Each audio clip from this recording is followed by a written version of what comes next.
college town, and the students walk by and think they're stealing my apples and try and take a bite of the quince, and you can't even dig your teeth into them. And then they get thrown back into my yard with, like one bite out of them. But when they're cooked, they take on a honey, sweet, it's really a fruity, a lot of dimension to it. And it's very common in the specialty cheese section. And so then to just take a little dollop of that, place it on the cheese, and then what we're going to do is top it with some Marcona almonds. And Marcona almonds are from Spain, and I hope the mirror gets some reflections, maybe in the back, some of you can see, I'll move it around. But these are a small disc type almond, and not even close to being like the almonds that we're used to here. It's like a totally different little something something. But Ingredients including canola oil from Crisco, apricot brandy from Paramount Distillers, a lot of locally grown produce. As a matter of fact, I saw this from the apartment building garden right next to me this morning, this time. So I know that this is Ohio proud. I used to be the state chef for the state of Ohio, so I'm very big as a locavore. We're doing coq au vin, and we're going to do it in a very unorthodox way. We're going to make it with pink catawba. Now, pink catawba is kind of the state wine of, I guess Ontario, New York State, northeastern Pennsylvania or northwestern Pennsylvania, and Ohio along the lake.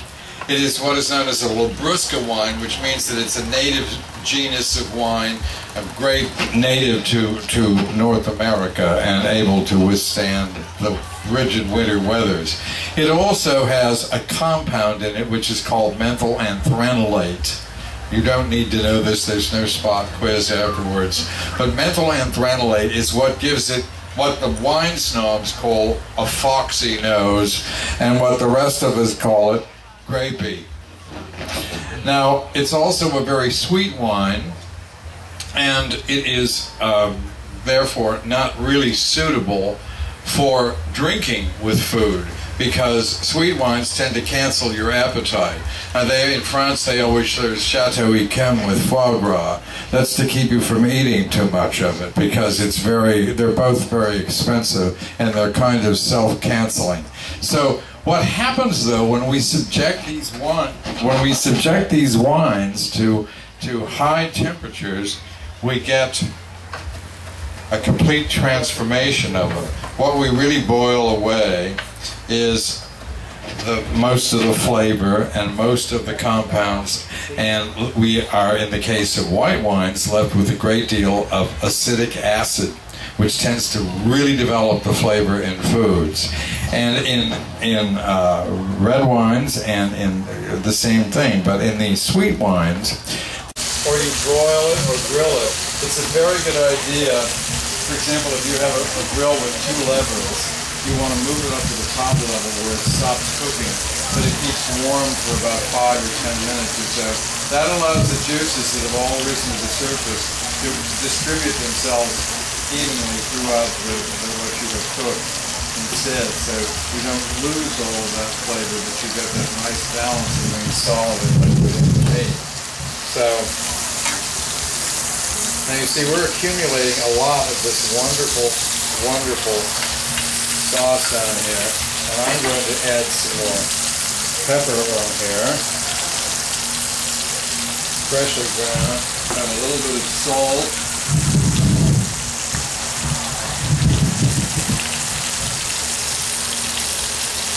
This looks like kosher salt. It's sort of coarse, and it's a good all-purpose salt. But salt's becoming another. Now it's useless. 5 years ago it was fatal for us to add salt. Now they're putting it in everything. Candy bars, caramel ice cream. How many of you went to Jenny's ice cream? Have you tasted Jenny's ice cream? Isn't it fantastic? She started her little stand about 8 years ago in the North Market in Columbus. And now she's served in every 4-star restaurant in the United States. Like, dark brown sugar just has the addition of molasses, more molasses to it. So light or dark brown sugar just has that kind of molassesy flavor. We're going to put some garlic powder in there. Garlic powder is not one of my favorite ingredients, but when it comes to doing a spice rub, it's the way to go because it's fresh garlic on there is going to burn. Alright, so this is some smoked paprika. So this is going to give us, not heat, but it's going to give us a nice smoky flavor without having that liquid smoke kind of flavor to it. Okay, then we're going to need some salt. Kosher salt or sea salt. We don't use iodized salt because iodized salt tastes like chemicals. And some freshly ground pepper, which I did freshly grind. Okay. That stuff there. And we're going to take this and we're going to just sort of mix this up into a nice little spice rub. You could also add in some thyme to this, oregano, whatever you like.